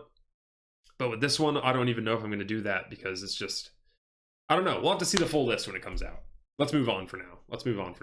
More information to come. I did shitty on the title here too, but I did want to include the picture of the shitty ass ETB that I mentioned. Here's the non-Pokemon Center one. I just think it looks so silly. Like, dude's in the Matrix with his sex toy. I don't get it. Nihil Zero is out January 23rd, which is a Friday. Today's the 20th of this being made. So we should be getting a lot more leaks this week of the cards, and so then we'll get a better idea of what's gonna be in the set. It's not gonna be like Ascended Heroes though, where it's like almost a 1-to-1 of what cards are in Mega Dream versus Ascended Heroes. This one's definitely gonna be a multi-Japanese set in the English set, so we'll still get a better idea based on Nihil Zero though, for sure. I think they're just gonna have a Japanese set that's more centered on Starmie / Clefable. Okay, this actually ironically just dropped like 2 hours before I started streaming. This Mega Charizard X UPC we've known has been coming for a while as a 2-pack to Costco, which is crazy because like they sell this at GameStop. For one of them you would have to pay more for just one at GameStop than 2 at Costco. Wild. So I always like to do the math on these. Is it worth opening? Is it not? There's 18 packs in each. You get 2 Surging Sparks, 4 Journey Together, 4 Destined Rivals, 4 Mega Evolution, 4 Phantasmal Flames in each box. So you get 18 packs. That's about, you know, MSRP, that's $90 worth of packs. So that's pretty cool. And then you get the promos. The promo Charizard, last time I checked, was like $50. The Oricorio, maybe like 15. Maybe the Charizard's maybe more like 35, something like that. I can't remember. I'm sure both are going to go down because of these releases from Costco. Which, you know, partially a bummer for me because I did send mine in for grading already, but at the same time, I'm happier when everyone's happier and we all have product to open. So I don't know. I think these are rips because again, if let's just pretend that the price of the promos doesn't go down, that's at least $50 of promos you have right there, $140 worth of packs. I think it's a good rip. Especially if you're getting them for $90, you're basically paying $90 for those 18 packs at $5 each, and then you get 2 free sick promos. So I haven't seen anyone pack a single thing out of these, but as someone who already has a sealed one and who got, you know, both of these for 180, it's really hard to not want to rip just both. Again, because I could open those and have really great centered promos, you know, that are PSA 10s. So we'll see ultimately what I do. Maybe I'll keep one sealed and have 2 sealed and open 2 total. I don't know. To be determined. We'll have to find out on a future TyraniTalk episode. Ascended Heroes also has their release schedule out. So if you haven't heard yet, you're gonna be pissed, but there's a release schedule for Ascended Heroes products. It's not like other sets where they, you know, usually just release booster bundles, whatever, ETBs all on like launch day. And then kind of, you know, trickle out other weird like mini tins and other boxes like that. No. They are shitting the bed so hard on this. Like, I think it's fun to spread it out, but not like this. I think you have to have your mainline product, your ETP out first, you know, in the booster bundles. Like, the fact that I'm not going to be getting my booster bundles until after Perfect Order's already out is just crazy. That's crazy. I'm not opening those. I don't know. I'm not opening those ETBs, dog. Those are too sick, and they're going to be, the cards are. I don't know. Maybe I will open one of the ETBs. I don't know. Shit. We'll see when it gets here because I do really want to open some Ascended Heroes, but this release schedule, it just annoys me, man. It just annoys me. I'm gonna leave it there for now. Let me know what you think in the comments because I'd love to hear what other people think about it. Dollhair69, you got the Phantasmal from the UPC box? You got the Mega Charizard X in gold. Congratulations. That's crazy. Okay, you've inspired me. I'll probably open both now that I've heard someone get a good hit out of these. Holy shit, Taish, my Portuguese amigo, dude. How are you? Man, it has been a long time. I'm sorry. I have to apologize for that too. For those of you who's this might be your first stream, I was streaming pretty regularly for a good like 5 or 6 months. But then I got a new job. And so not only was I just really diving into that, but I didn't have a computer that I could edit on. So I got one now. So now I can edit again, and I'm back to content creation, you know, and really loving it. You know, as I was coming back in, I was like, dang, I need to keep doing more and more. This is so fun, and I miss it. So really glad to be here. Glad to see you all here. And Taish, thanks for coming back. You're the best. It has a nick in the corner. Should I grade my Moonbreon? Oh man, Gabriel, what you need to do so I can help you better is you need to go to my bio on YouTube and join our Discord, and you'll be a member there, and you can post pictures of it in our Pokemon cards channel, and I'll be able to better advise you there, because you're not going to be able to send pictures here. And I'm happy to help you. I love looking at cards, so please. If you only have one nick in the corner, I honestly say grade it, because it's not going to be a 10. But that's like a grail card. Like my Charizard that I pulled, that I showed, or my Rayquaza that I showed earlier, I don't think is going to be a 10. It's very badly centered. But I sent it in for grading anyways, just hoping for a 9, because I'm like, this is one of the coolest cards I'll ever have.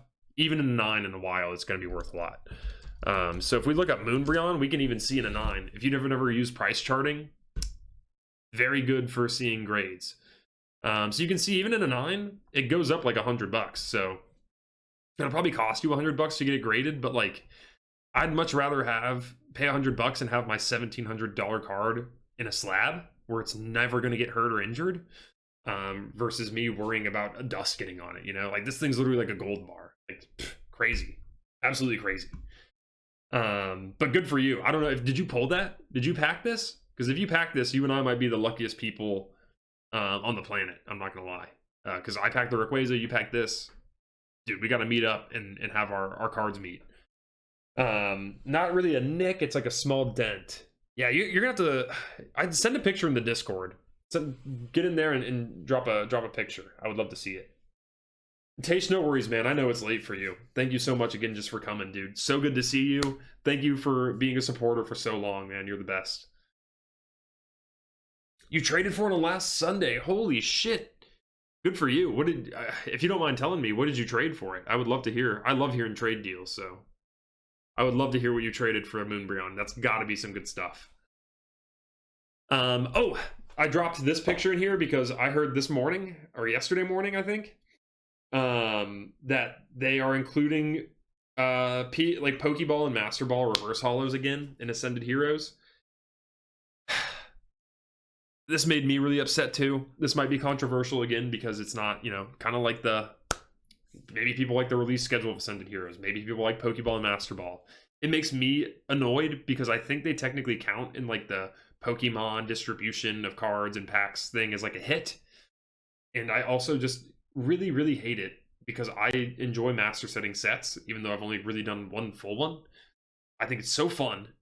And this just makes it astronomically harder and more expensive for no reason. Like, I think reverse holos are a cool addition to the game, you know, the hobby, but having multiple variations of reverse holo in one set is just too much. I really like it when they make unique holos to the set. Like, if all the reverse holos looked like this, that would be really cool.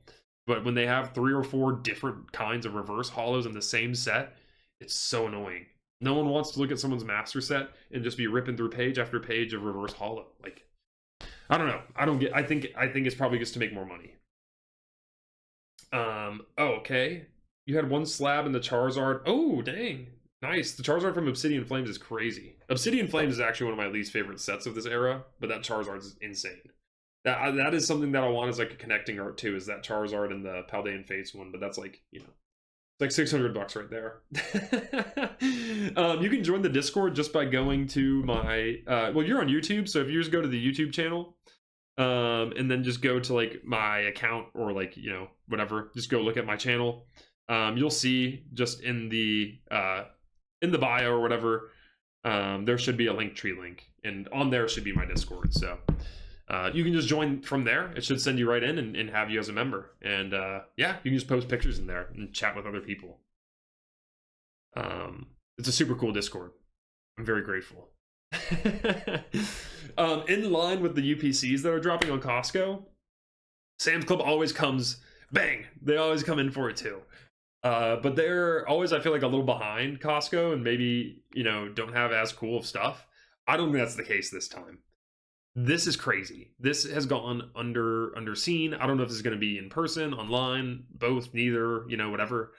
But $70 for the prismatic UPC is going to destroy some people. The people who bought, the scalpers who bought a bunch and are trying to sell them for 300.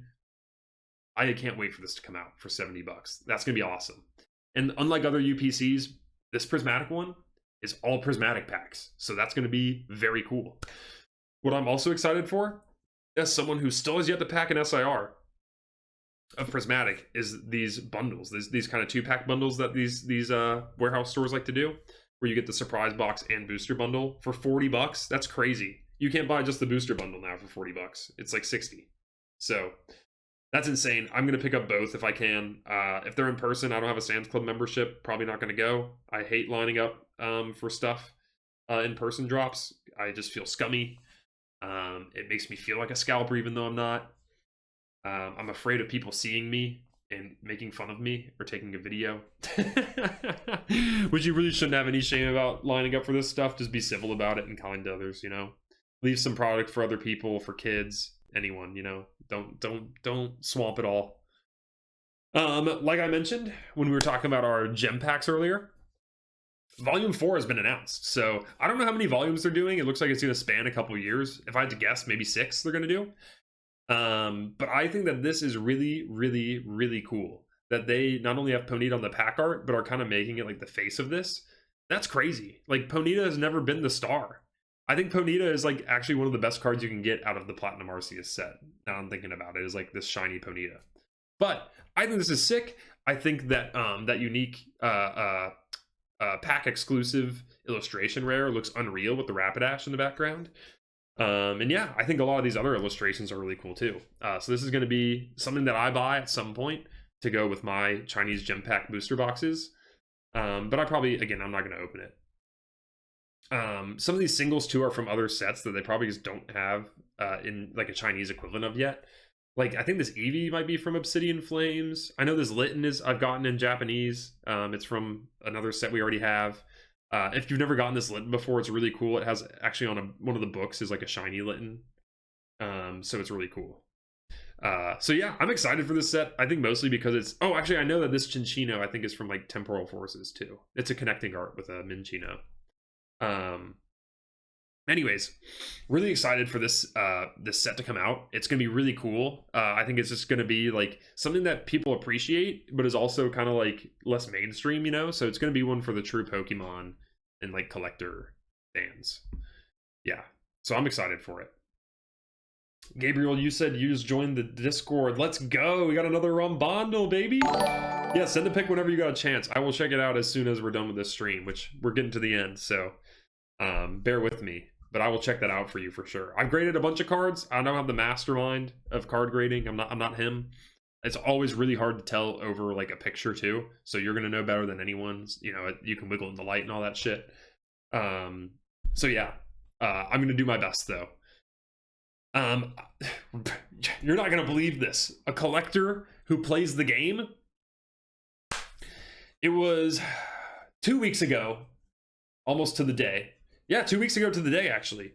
I was sitting here working my actual job, and I'm in the Discord of my local card shop, mostly because I just want, they do like announcements for when they're dropping like the new sets that come out. They'll have like release days, and they dropped like their signups for the weekly tournament, and I was like the actual TCG tournament, the play, like you play your Pokemon cards, and I was like, shit, you know, I've been wanting to get some of those prize packs, like they're like exclusive to, so let me just say, there are official like Pokemon League like registered venues to play Pokemon tournaments at. So like this one that was happening on a Wednesday, not a big deal. It's just like a normal league tournament.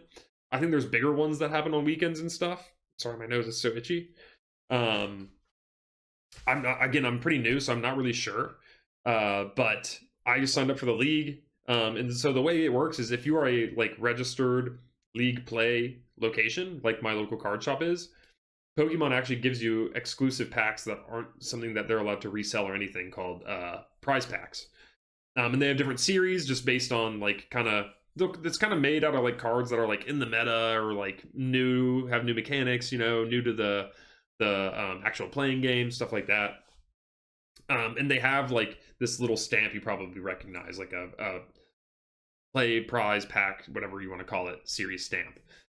So like they're not usually worth much. It's kind of just like a flex to just like have those cards in your deck when you're playing. But for example, like prize pack series 7 has an Umbreon that's worth, it's just like a normal EX Umbreon from Prismatic, but it has the stamp on it. It's worth like $30, and if you get into 10, it's like 400 something, because again, you know, people love those unique stamps. So anyways, I ended up signing up because I was like, well, I want some of those prize packs for my Packy decks, you know, like just one will do maybe, but also like it would be really fun. Now that I'm thinking about it, I was like, it would be really fun to like meet more people near me who are into Pokemon, you know? I think I was a little worried of like the clientele. I was like, maybe these are going to be people who are like not collectors and are just like really deep into, you know, the game, or maybe they're going to be like, I don't know, some strange characters, but they're all just, you know, quirky Pokemon collectors just like myself, like just very nice people, really fun to play with. I made a bunch of new friends. So if you're afraid of playing, whatever can get you out there to go try it, you know, for me it was those prize packs, and I already went the next week after, and I'm going to keep going every week. I love it. I think it's so much fun. Everyone is super collaborative that I've talked to. Like even before I went, one dude on the Discord was like, you can borrow one of my decks if you want. I had built, it was really funny actually, I had built a super shitty deck. I basically was just like, let me just go find 2 EXs I have that look decent, you know, and then just kind of build from there. So I found 2 Greninja EXs that I had and kind of built off that. I ended up using like Bax Caliber as like some other cards. Anyways, I like when I googled it, there's different like cards basically that are in rotation for competitive play. So right now it's what is it? It's G, H, and I, but I thought it was F, G, and H. So basically cards that come out in a certain era will have that letter on it. And if it's not right now, if it's not G, H, and I, you can't use them in your decks. They're like illegal basically. And so I show up with F cards thinking, because I had Googled it and it said F, G, and H was actually in rotation, not G, H, I. So not only did I have old cards that were shitty and illegal, but other people had megas. So I was getting stomped. So my first tournament was just a blowout. And the way they do it too is like, you get different prizes based on like how well you do. And it's like a Swiss tournament too. So like if you lose, you don't just stop playing. It's just kind of like ranked. So like you play like other people who have lost more games. And so basically the more wins you get, the more packs you get at the end. And so, but you're always guaranteed a minimum of the prize pack 8, prize pack 7, like those 2 unique play packs we talked about. And then the most recent set. So it was Phantasmal Flames. So you're guaranteed 1 like real booster pack and like 3, you know, overall. And it's like an $8 buy-in. So it's honestly a great deal. I love it. But if you win more games, obviously you can get up to like, you know, I don't even know how many. I think the winner got like 6 maybe. So that's pretty sick. This is actually last week where I packed the Mega Lopunny SIR. Again, I had won my first game. I was feeling good, went like 1-4. And then bang, on my 1 pack, pulled the Mega Lopunny. I was cracking up. And it was just funny, you know, you're getting high fives, everyone in the card shop's watching everyone rip, you know, it was hilarious to just get smoked and then get the best card in the shop. So that was funny. But yeah, again, if you're ever afraid to try playing, feel free to ask me questions. I'm happy to help, even though I'm very novice. But I wouldn't be afraid to go to your local league, sign up, and just try it out. Everyone's super friendly and is just like more than happy to try to help you get into it.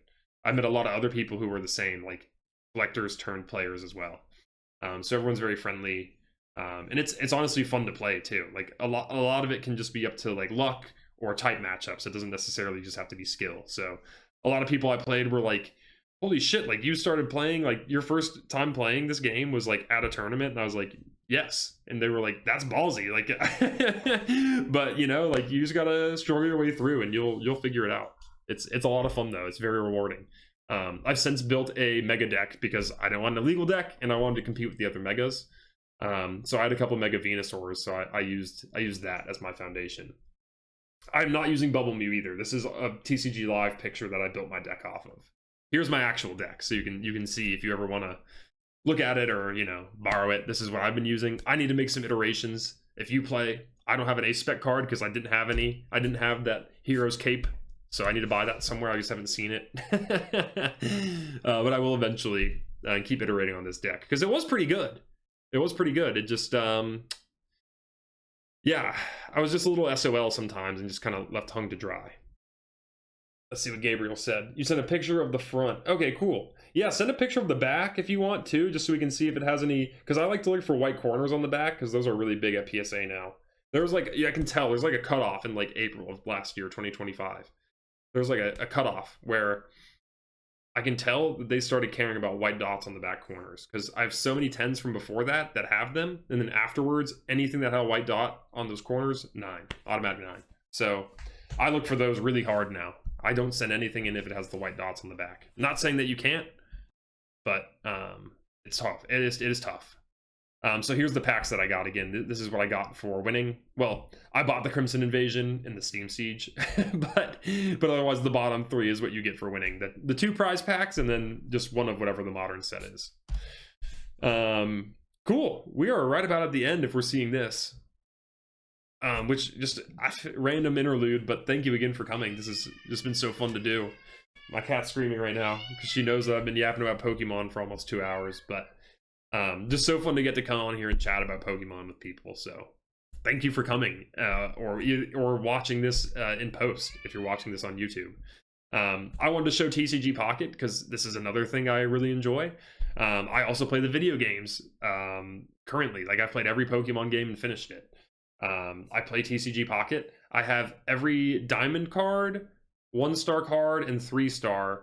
That's with the exception of I don't have the 3-star Charizard from the newest Crimson Invasion set, and I don't have all of the diamonds from what's that one called? It's like the EX one, the special one that they bring back for a short period of time. I don't have all of the diamonds in there, but I do have all the 1-stars and the 3-star. So yeah, I'm gonna keep opening those as it comes, but otherwise I'm like, you know, really dialed into collecting all those.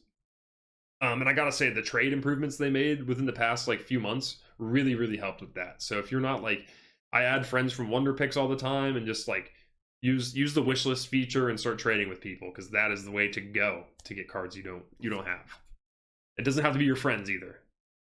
Trading with different people helps because they'll have more different cards.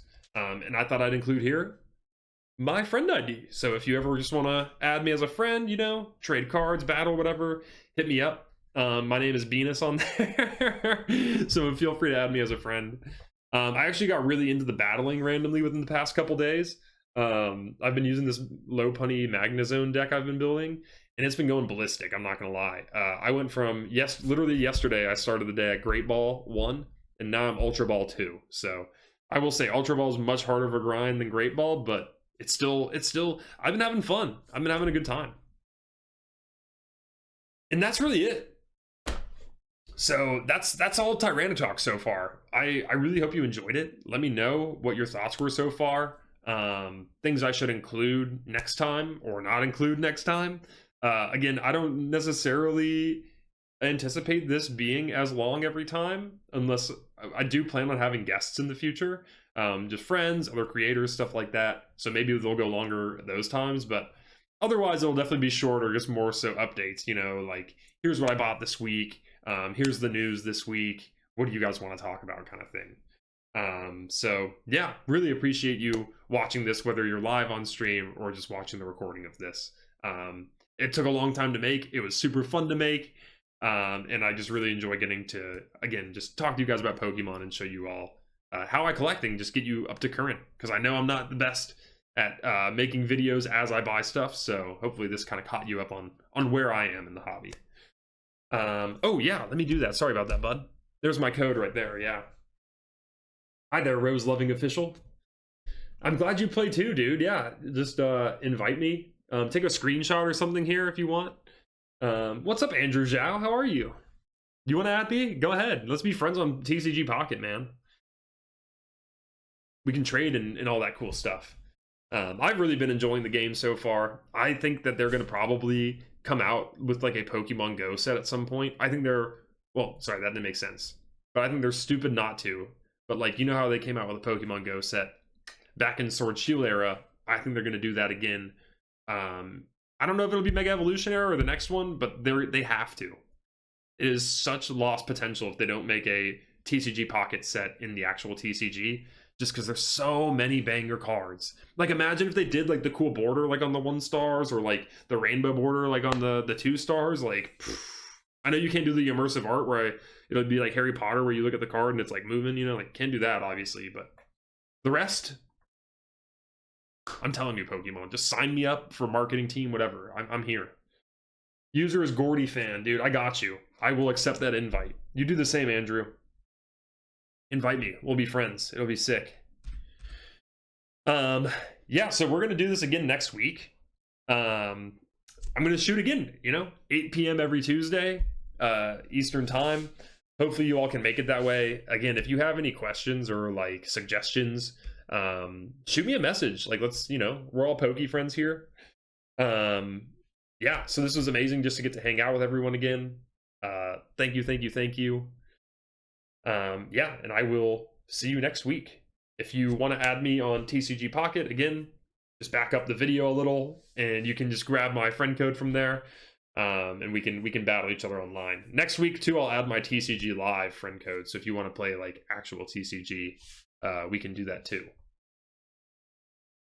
Not going to be on this week at all. You know what? I actually don't know. I would love to be. I'm just not positive. This is the time slot that I'm guaranteeing weekly for sure. Is Tuesday at 8. I will definitely try to get on Thursday though and do some gaming. We'll just have to see what we play. Oh, you know what I almost forgot is our gift packs, our viewer packs. Holy cow! How could you guys forget? We got the Meowth on the middle finger. I have a little cut. Through and through, I bleed Pokemon.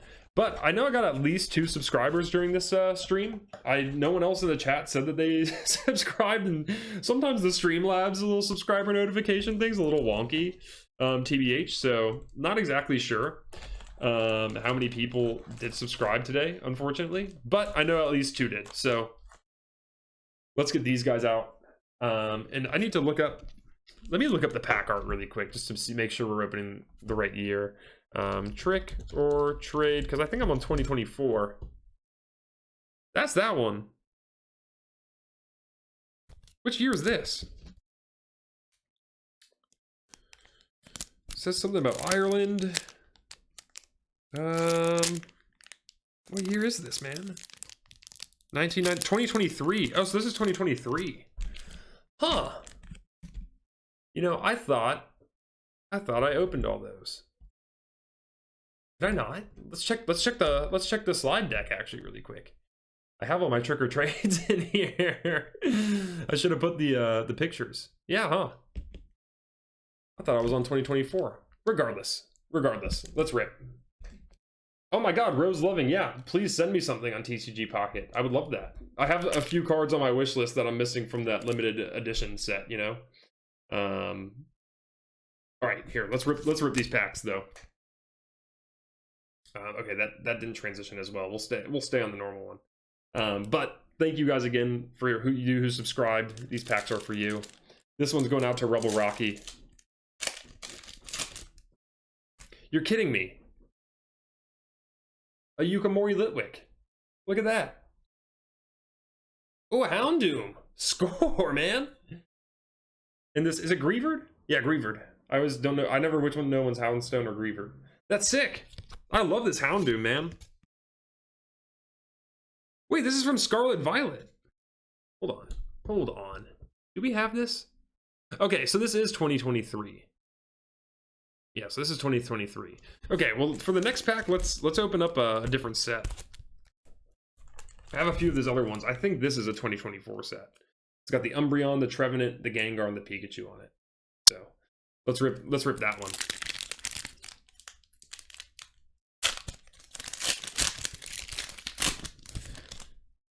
Okay. And we got on screen what we already have in the pack. We got a Houndour. We don't have that one yet. That's huge. Oh, and this one's going out too. Sorry, I got to shout out the sub. Oh my god. It was oh shoot, it was like, oh, my stream, it doesn't go up that high. Dang, the stream chat doesn't go up that high. I don't remember who it was. You were one of the first people in here. I love you, thank you. We don't have this Houndour. Oh, the Monkey Dory. Oh, cool. I don't have that one either. That's actually a super playable card in the TCG too. Like, it's actually a really good card. And then lastly, Sprigatito. We don't have that one either, man. Huge. Let's go. This is gonna be great for the master set. Thank you guys for the subs. Look at that. Now you're part of the master set forever, just like that. So yeah, I'm gonna keep doing this for 2024. I don't even know if I have 2025 trick or trade cards, but I'll have to get some if not. Yeah, Rose, loving the Executor works great. Anything's cool. I appreciate the handout, dude. I'll try to send you something too if you have anything on your wish list. Perfect. Well, guys, once again, I know I rambled again a bit at the end here, but thank you for watching. This was such a fun first episode. If you want to watch this again after, or need to send this to your grandparents to watch because they love Pokemon and me, I'm going to put this on YouTube and eventually Spotify as well, because Spotify is basically YouTube now. Once again, though, thank you all so much. I really appreciate the support, and have a terrific TyraniTalk Tuesday. I will see you next week.